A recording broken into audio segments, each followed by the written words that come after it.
Thank you for coming. We're going to make some history together today. I think Steve Jobs left a mark on our lives, and it's likely that you have an iPad, an iPod, or an iPhone that's in your homes, or maybe you watched a Pixar movie and were totally captivated by the imagination and vision of the producers and the directors. However, I believe that Steve Jobs' biggest gift to us is actually his wisdom, his words of inspiration that he shared in his interviews or his speeches or in his interactions.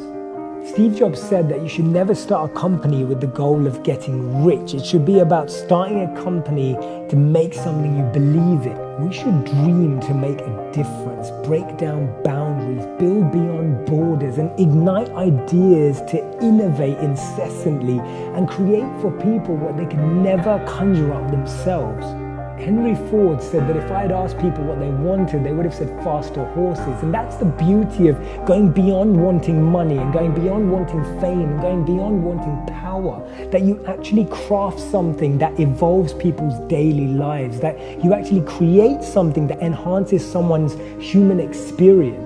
People respond to people who want to do more than just gain for themselves. We're attracted by selflessness. We're attracted by renunciation. We're attracted by the quality of when people want to give rather than take, when they want to share rather than keep, and when they want to do and serve rather than just hold.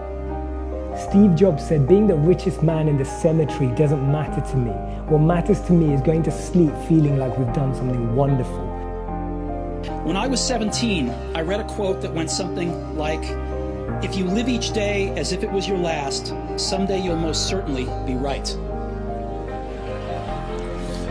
It made an impression on me, and since then, for the past 33 years, I've looked in the mirror every morning and asked myself, if today were the last day of my life, would I want to do what I am about to do today? And whenever the answer has been no for too many days in a row, I know I need to change something. Don't be trapped by dogma, which is living with the results of other people's thinking. Don't let the noise of others' opinions drown out your own inner voice. And most important, have the courage to follow your heart and intuition. They somehow already know what you truly want to become. Everything else is secondary. We all have hidden potential. We all have a sacred space. And therefore, we're not material beings having a spiritual experience, but spiritual beings having a material experience. And actually, it's like what C.S. Lewis said, you don't have a soul, you are the soul, and you have a body. He believed that our intuition was far more powerful than our intellect. When we actually become silent and calm within, we're actually able to hear clearly. The only way to do great work is to love what you do, and your time is limited, so don't waste it living someone else's life.